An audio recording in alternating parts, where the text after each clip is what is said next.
जिस व्यक्ति के ऊपर तंत्र क्रिया कर दी जाती है तो कौन कौन से लक्षण उसके भीतर प्रकट होते हैं और इससे बचने का क्या उपाय है। जय श्री राम दोस्तों आज का मेरा वीडियो है कि ये तंत्र क्रिया क्या होती है, खिलाना पिलाना क्या होता है और यदि किसी व्यक्ति के ऊपर तंत्र क्रिया कर दी गई है तो अब उससे बचने का उपाय क्या है। तो दोस्तों रोज की तरह यदि आपको मेरा वीडियो पसंद आएगा मेरे चैनल को सब्सक्राइब करें, मेरे वीडियो को लाइक करें, कमेंट करें और शेयर भी करें। जानकारी किसी और के काम भी आएगी यदि आप इसको शेयर करेंगे तो दोस्तों शुरू करते हैं वीडियो की तंत्र क्रिया क्या होती है। दोस्तों तंत्र एक पूरा विज्ञान था। पहले पुराने जमाने में तो ऋषि मुनि भी इसको करते थे, जानते थे तंत्र विज्ञान होता है, लेकिन इसका प्रयोग हमेशा लोगों की भलाई के लिए होता था। लोग अगर कोई परेशान है तो उसकी भलाई के लिए या लोगों के को दुखों से छुटकारा पाने के लिए तंत्र क्रिया की जाती थी। लेकिन दुष्ट प्रवृत्ति के जो लोग होते हैं वो इसका इस्तेमाल गलत करने के लिए करते हैं, यानी किसी को दुख देने के लिए कहते हैं। वही है ना, हथियार अगर किसी के हाथ में पड़ गया तो अगर कोई अच्छा होगा तो उस हथियार से डॉक्टर किसी की जान बचाते हैं, लेकिन डाकू तो किसी की जान ले लेते हैं। तो ऐसे ही तंत्र क्रिया भी अच्छे के लिए की जानी चाहिए थी, लेकिन लोग किसी की भलाई बुराई के लिए भी तंत्र क्रिया करते हैं। तो सबसे पहली चीज़ हम जानते हैं कि यदि किसी व्यक्ति के ऊपर तंत्र क्रिया हो रखी है तो उसके भीतर कौन कौन से लक्षण प्रकट होते हैं, क्योंकि ये जानना बहुत ज़रूरी है। और आपने शुरू में ही देख लिया कि कुछ गड़बड़ चल रहा है तो आप शुरू में ही इसका उपाय कर सकते हो। जब काफ़ी दिन दुख के बीत गए और ज़्यादा समय हो गया तो फिर ये भी पक्का हो जाता है तो इसका उपाय भी नहीं होता है। तो दोस्तों जिसके ऊपर तंत्र क्रिया कर दी जाती है सबसे पहला लक्षण जानते हैं कौन सा होता है। उसके विचार बदल जाते हैं। मतलब बदलना मतलब वो जो व्यक्ति हमेशा पॉजिटिव रहता होगा वो नेगेटिव हो जाता है।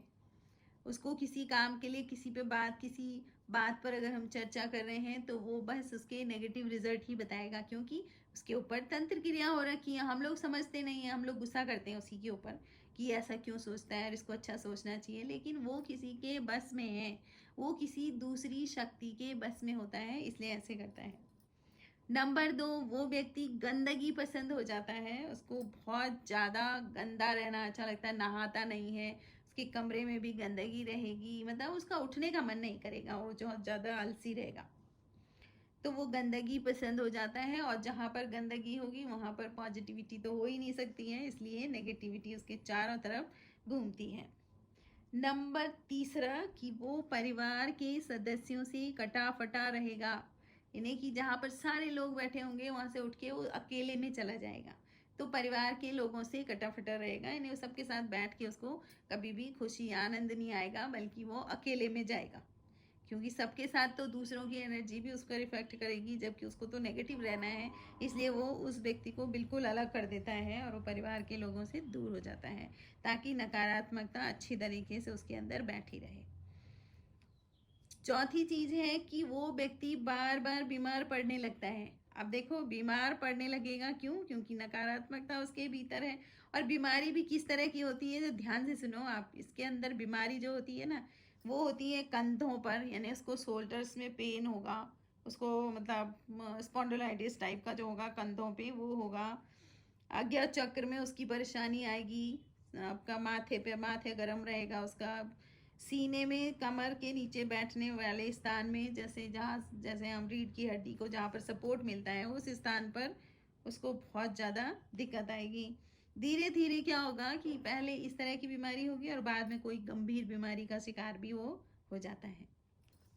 अगला पॉइंट है कि वो स्वभाव से बहुत चिड़चिड़ा हो जाता है। मतलब वो जरा सी बात होनी नहीं है कि उसको गुस्सा आएगा, घर में ड्रामा करेगा, गुस्सा करेगा, खाना फेंक देगा या फिर और तरह की हरकतें भी, तो जिससे कि आपको उसके व्यवहार पर गुस्सा आएगा, आप भी उसके लिए अच्छा नहीं सोच सकते, फिर आपको चिड़चिड़ापन आता है कि अच्छा इसने ऐसे बोला तो आप उसके लिए क्या भलाई की बात तो सोचोगे नहीं ना।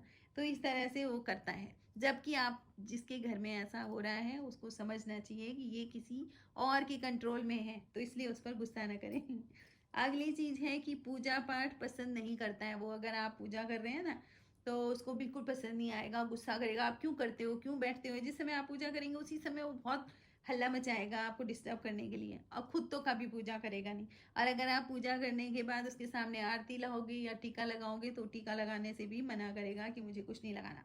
और आप प्रसाद दोगे तो प्रसाद भी नहीं खाएगा, आप बोलोगे प्रसाद खा ले, उसको वो भी बिल्कुल पसंद नहीं आएगा। क्यों? क्योंकि वो बेचारा क्या करे, वो तो किसी के बस में है ना, किसी ने कुछ खिला रखा है, तो इसलिए वो ऐसी हरकतें करता है। लेकिन आपके घर में अगर कोई ऐसा करे तो आप समझ जाएं कि मामला कुछ और है। एकांत में बैठना पसंद करेगा, ये तो मैंने बता दिया था। पूजा में बैठकर, अगर वो पूजा किसी हाल में उसको बिठा दिया कि पूजा कर, तो पूजा में बैठ के भी वो गुस्सा करेगा, चीज़ें फेंक देगा, मतलब जैसे इरिटेट होते हैं लोग, इस तरह से वो इरिटेट होगा वहाँ पर। सोना चाहता है, वो बार बार सोया ही रहता है और उसकी कामों में कोई रुचि नहीं रहती है, ठीक है। तो उसकी मतलब अच्छे अच्छे जो भी क्रिएटिविटी वाले काम होते हैं उसकी रुचि ख़त्म हो जाती है। मतलब वो नेगेटिविटी में फंसा, इतना फंस जाता है कि पॉजिटिव करने की वो सोच भी नहीं सकता कभी। और जो उसके सामने पॉजिटिव करने के लिए जाएगा ना, वो उसको भी इतना बुरा भला बोल के उसको भगा देगा, उसकी बात सुननी तो बहुत दूर की बात है। अगला जो बहुत ही महत्वपूर्ण चीज़ होती है कि आपके निर्णय लेने की क्षमता, आपको आपको क्या करना है, कैसे करना है, या आपकी प्लानिंग क्या है, वो उसकी सब खत्म हो जाती है। क्यों? क्योंकि उस पर तंत्र विद्या हो रखी है, तो निर्णय लेने की क्षमता खत्म हो जाती है। और एक काम और हो जाता है भाई, कि अगर वो सात्विक होगा तो वो तामसिक हो जाता है, बहुत ज़्यादा तामसिक हो जाता है। मांस वांस खाने लगेगा, शराब पीने लगेगा, नशे की तरफ जाने लगेगा, इस तरह से उसके अंदर गुण हो जाते हैं। तो दोस्तों ये तो सब थे कि यदि किसी को खिला पिला रखा है तो उसके अंदर कौन से गुण डेवलप होंगे। अब मैं बताती हूँ कि इसका सॉल्यूशन क्या है। अगर ऐसा कोई आपके घर में हो रहा है तो आपको क्या करना है। तो सबसे पहले आपने क्या करना है कि आप जिस भी ईश्वर को मानते हैं उन्हीं का एक मंत्र ले लीजिए। जो भी आपके कुल देवता कुलदेवी हैं, जो भी देवता हैं, उनका एक मंत्र लीजिए, और मंत्र में जितने अक्षर होंगे उतने लाख उनका जप करना है। जितने अक्षर उतने लाख, मतलब एक फॉर एग्जाम्पल मैं बताती हूँ कि आप शिव जी को पूजते हैं, आप शिव के भक्त हैं, तो ओम नमः शिवाय में 5 अक्षर हैं, ओम नमः शिवाय। तो इसकी 5 लाख जप आपको करने हैं, मतलब जितने अक्षर हैं उतने लाख जप करने हैं। फिर उस व्यक्ति को वहाँ पर प्रेम से बैठाइए, 11 बार 11 माला जाप करना है। पहले आपने 5 लाख जप करके उस मंत्र को सिद्ध करना है। आप समझ लीजिए अच्छी तरीके से। पहले क्या करना है, आपने उसको नहीं इन्वॉल्व करना है, आपने 5 लाख जप करके अपने मंत्र को सिद्ध करना है। जब आपका मंत्र सिद्ध हो जाएगा फिर आपने उस व्यक्ति को वहाँ पर बिठाना है, 11 बार 11 माला जप करनी है उसके सामने ही, वो बैठा रहे वहाँ पर। उसमें हर माला पर उसमें फूंक मार दीजिए। फिर उस जल को हमने वहाँ पर जल वाला प्रयोग करना है ना, आपने एक गिलास जल रखना है और 11 बार 11 माला जप करनी। तो पहली माला जप करी, उसमें एक फूंक मार दिया, फिर जल को उसे थोड़ा थोड़ा करके उस जल को पिलाना है। अभिमंत्रित हो गया वो जल। धीरे धीरे जल की सकारात्मकता उसको सुधार देगी। अब टाइम तो लगेगा ही, देखो बहुत जल्दी नहीं होगा। आप कई बार आप भी बोलोगे कि क्या बेकार है ये सब, छोड़ दोगे काम, लेकिन नहीं, आपको बिल्कुल धीर गंभीरता के साथ और इस काम को करते रहना है। तो आपने फूंक मार करके जल को एनर्जाइज करना है, फिर उस जल को धीरे धीरे उसको पिलाते रहना है, थोड़ा थोड़ा उसके पीने के जल में या बोतल में भर दिया। उसको बोला कि अगर वो नहीं बैठता है वहाँ पर, कोई बात नहीं, आप करो 11 बार 11 माला जप करो और उसमें फूंक मारते रहो पानी में। जब उस जल को आप जब जल को पिलाओ, वो आपके सामने नहीं बैठेगा कोई बात नहीं, आप जल पिलाओ उसे। 21 दिन तक ये काम करो।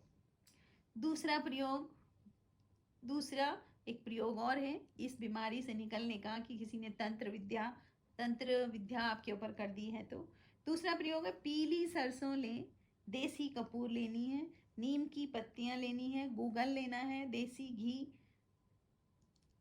गुड़, ठीक है, ये सब चीज़ें आपने रखनी है। फिर इनको लगातार 21 दिन तक ये काम करना है। आपने पास बड़ा सा कोई दिया होगा जिसमें आप जला सको, कोई ऐसा बर्तन है उसमें आपने इनको जलाना है। देसी घी, पीली सरसों, कपूर, नीम की पत्ती, गूगल, गुड़, इनको जलाना है और ये काम आपने लगातार 21 दिन तक करना है। तो इससे भी वो तंत्र क्रिया खत्म हो जाएगी धीरे धीरे। एक और महा उपाय है, समझ लो, तो हर कोई कर सकता है, हनुमान चालीसा पाठ करना है। यानी कि जिस पे करा हुआ है अगर वो करे तो बहुत अच्छी बात है, लेकिन वो नहीं करता है तो आप घर के जो भी मेंबर हैं, जो उनकी माँ है, पापा हैं, जो भी हैं, वो कर लें हनुमान चालीसा पाठ। और पहले मंत्र को सिद्ध करो, फिर फूंक मारने का काम करो। बस ऐसा नहीं है कि आपने हनुमान चालीसा पहले ढंग से सिद्ध की नहीं है, आप पढ़ रहे हैं और फूंक मार रहे हो, उसमें नहीं। पहले आपको हनुमान चालीसा पढ़ पढ़ के उस मंत्र को सिद्ध करना है, फिर फूंक मारना है और जल में उस मंत्र की एनर्जी को प्रवेश कराना है, फिर उस जल को अपने ट्रीटमेंट की तरह यूज़ करना है। तो इस तरह से आप उस तंत्र किया हुआ, जिसके ऊपर तंत्र कर रखा है, उसको आप इन सब चीज़ों से दूर कर सकते हो और उसको पॉजिटिविटी की तरफ ला सकते हो। तो दोस्तों, आपको वीडियो कैसे लगा? Thank you for watching.